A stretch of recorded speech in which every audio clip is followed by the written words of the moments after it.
Hello friends, आप सब लोग कैसे हैं? उम्मीद करता हूँ आप सब लोग अच्छे होंगे। तो आज हम लोग पढ़ने वाले हैं क्लास 10th का चैप्टर नंबर 2, जिसका नाम है बहुपद, जो हम लोग पिछले क्लास में पढ़ चुके हैं, जिसका पार्ट 1, जिसमें पढ़ने थे हम लोग पिछले क्लास में बहुपद की डिफिनेशन, चर अचर क्या होता है, गुणांक क्या होता है, घात क्या होता है ना। और बहुपद की प्रकार भी पढ़े थे। कितने प्रकार होता है? 3 होता है, रैखिक बहुपद और द्विघात और त्रिघात बहुपद। उसके बाद पढ़ेंगे हम लोग आज कि द्विघात बहुपद में गुणांकों और शून्यकों और गुणांकों के बीच संबंध स्थापित करने के लिए, और इसका हम लोग सूत्र भी देखेंगे। तो यदि आप लोग चैनल पर नए हैं तो चैनल को सब्सक्राइब कर दीजिएगा। तो चलिए हम लोग स्टार्ट करते हैं बिना वक्त गवाए। हम पिछले क्लास पढ़े थे कि बहुपद का डिफिनेशन क्या होता है। तो क्या, जिस बीजगणितीय व्यंजक में चर वेरिएबल की घात एक क्या होता है, एक पूर्ण संख्या हो, यही क्या बोलते हैं? बहुपद बोलते हैं। उसके बाद चर बोले थे, चर था जिसका मान क्या है, बदलते रहता, जिसका मान क्या है, बदलते रहता है, उसका मान, उसका क्या बोलते हैं? चर। जैसे एग्जांपल में चर क्या होता है, चर बराबर एक्स वाई जेड, है ना, एक्स वाई जेड होता है। और अचर है जिसका मान नहीं बदलता है, जैसे अंक, कोई भी अंक ले लीजिए, वो क्या है? अचर है। उसके बाद पढ़ते हुए घात, कि घातों की संख्या क्या होगा। एग्जाम्पल है, क्वेश्चन है कि 4x³ + 3x² + 2x + 1 कहेगा इसमें घातों की संख्या कितनी है। क्या बोलेगा? इसमें घातों की संख्या कितनी है। तो इसमें घात की संख्या कितना हो गया? ये सबसे बोला था कि चर की सबसे बड़ी घात क्या है, चर की सबसे बड़ी घात क्या बुलाते हैं? बहुपद की घात कहलाती है। चर की सबसे बड़ी घात, चर क्या है? एक्स, है ना। एक्स की सबसे बड़ी घात कितना है? 3 है। क्योंकि यहाँ पे देखेंगे हम लोग तो इसका 2 ही है, तो 2 से ज़्यादा है, ज़्यादा क्या हो जाएगा? घात कितना हो जाएगा? 3 हो जाएगा। क्या होगा? घात बराबर 3 हो जाएगा। बहुपद की घात 3 हो जाएगा, सॉरी, बहुपद की घात 3 हो जाएगा। और एक पढ़े थे हम लोग कि बहुपद की प्रकार, तो बहुपद का प्रकार कितने होता है? 3 होता है। क्या होता है? रैखिक, पहला में क्या होता है? रैखिक बहुपद, रैखिक। दूसरा क्या होता है? द्विघात बहुपद, बहुपद। और तीसरा होता है त्रिघात बहुपद, त्रिघात बहुपद। इसका व्यापक रूप क्या होता है रैखिक का? एक्स प्लस बी होता है। इसका क्या होता है? x² + bx + c। और त्रिघात का क्या होता है? ax³ + bx² + c, बी, हाँ सही है, cx + d होता है। त्रिघात रैखिक बहुपद का व्यापक रूप क्या होता है? ax + b। और द्विघात का होता है ax² + bx + c। और त्रिघात का x³ + bx² + cx + d होता है। चलिए, इतना हम लोग पढ़ चुके थे। आज हम लोग पढ़ेंगे कि द्विघात बहुपद में शून्यकों और गुणांकों के बीच संबंध स्थापित करने के लिए। तो क्वेश्चन है कि निम्न में द्विघात बहुपद है। द्विघात ऑप्शन ए में दिया है कि 2x³ + 6x² + 2x + 1। और बी में है, मान लीजिए 2x + 3। और सी में है 6x² + 4x + 3। और डी में है नन। तो बोला है, क्वेश्चन है कि निम्न में द्विघात बहुपद कौन है। कभी ऑब्जेक्टिव में आ जाता है, कभी निम्न में द्विघात बहुपद कौन है, मतलब इसमें ऑप्शन में चारों में से द्विघात बहुपद कौन सा है। तो द्विघात बहुपद का व्यापक रूप क्या होता है? ax² + bx + c। तो x² तो क्या है? ऑप्शन ए में क्या है? 2x³। तो यह नहीं होगा, क्योंकि यहाँ घात कितना है? 3 है। जिसका घात 2 होता है उसी का होता है द्विघात बहुपद। तो इसका क्या है? चर का घात कितना है? 2। तो इसको क्या बोलते हैं? द्विघात बहुपद। Option C is right answer हो जाएगा। तो चलिए हम लोग स्टार्ट करते हैं।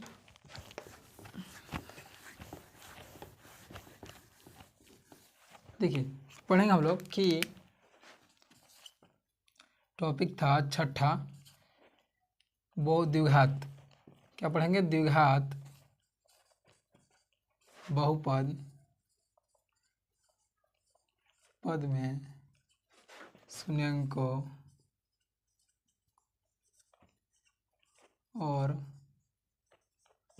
गुणांकों शून्यंक और गुणांकों के बीच संबंध। क्या पढ़ेंगे? गुणांकों और शून्यंकों के बीच संबंध पढ़ेंगे। यदि दिया रहता है यदि ax² plus bx plus c के रूप में c है और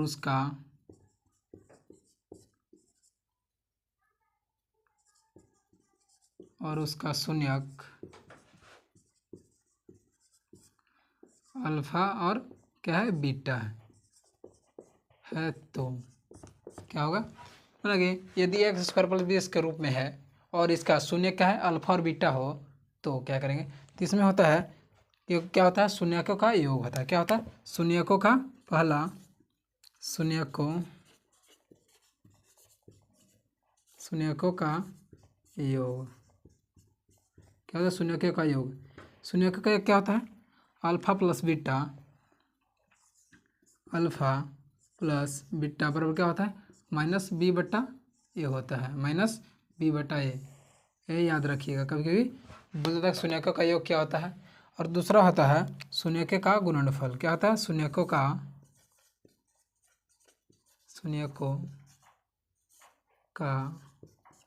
गुणनफल। क्या है? शून्यकों का गुणनफल। शून्यकों का गुणनफल क्या होता है?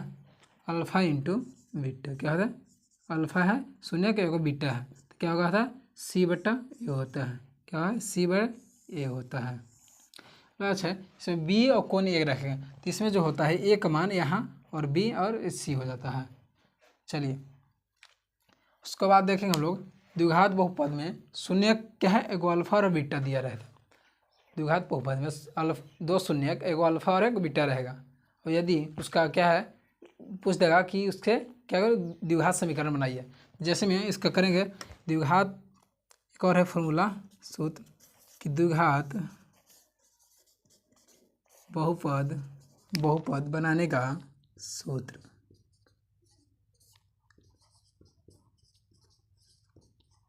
क्या होता है? तो क्या होता है इसका?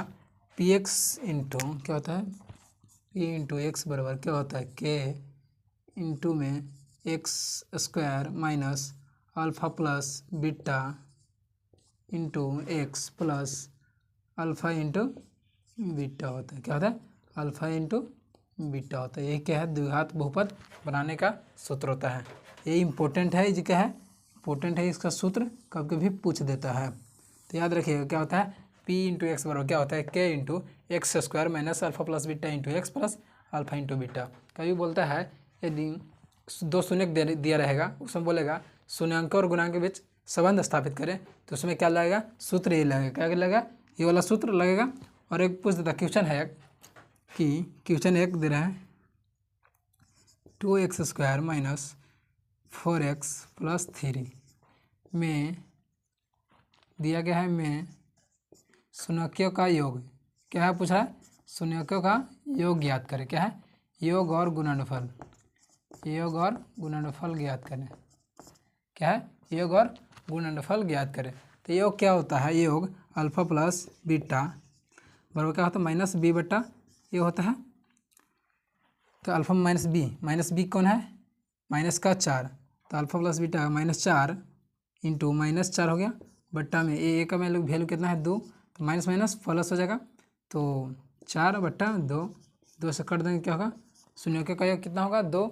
और इसी प्रकार से गुणनफल बोल देगा कि शून्यकों का गुणनफल क्या होगा, तो c/a, c का वैल्यू 3 है 3, अब a का वैल्यू 2 है, 3/2 हो जाएगा, है ना, 3/2 हो जाएगा। क्या होगा? शून्यकों का गुणनफल अल्फा इंटू बीटा। चलिए यहाँ तक क्लियर है। इसी प्रकार से एक और है त्रिघात बहुपद में। क्या है? त्रिघात बहुपद में, यहाँ पर लिखेंगे हम लोग त्रिघात बहुपद में शून्यकों और गुणांकों के बीच संबंध। त्रिघात में यहाँ से क्या होगा, इसका व्यापक रूप हो जाएगा यदि, इसका में क्या हो जाएगा, यदि ax³ plus bx² plus cx plus D के शून्यक क्या त्रिघात है तो इसमें शून्य कितना होंगे 3 होंगे। तो त्रिघात बहुपद बोला तो इसमें शून्य की संख्या कितना होगा 3 हो जाएगा। शून्य क्या है अल्फा बीटा और गामा हो, क्या है अल्फा बीटा और गामा हो। तो क्या होगा यहाँ पे शून्यों का योग,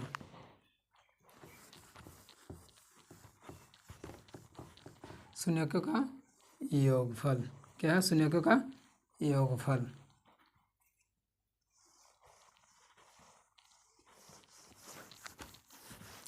शून्यों का योगफल क्या होगा, योग क्या होगा तो alpha plus beta plus gamma over क्या होगा माइनस बी बाय ए, क्या होगा माइनस बी बटा के ये हो जाएगा, क्या होगा माइनस बी बटा के ये हो जाएगा।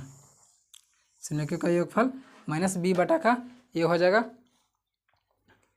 और इसमें क्या है 2 शून्यों का गुणनफल, क्या है 2 दूसरा में है 2 शून्यों का योग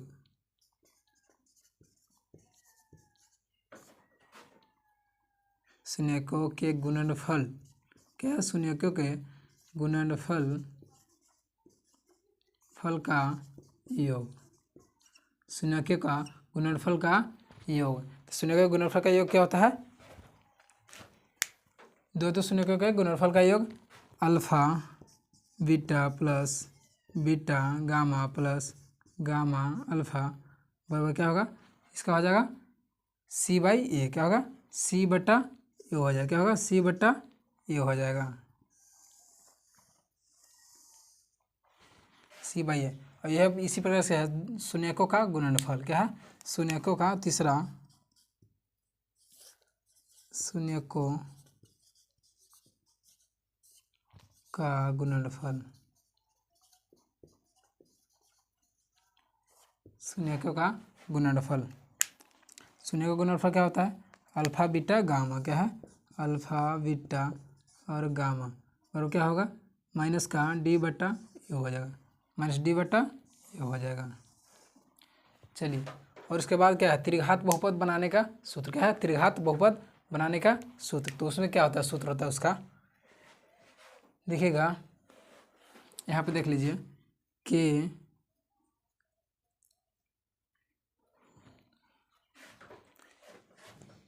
पी इंटू एक्स बराबर क्या हो जाएगा x Q minus alpha plus beta plus gamma into x square plus alpha beta plus beta gamma plus gamma alpha into x plus alpha beta gamma.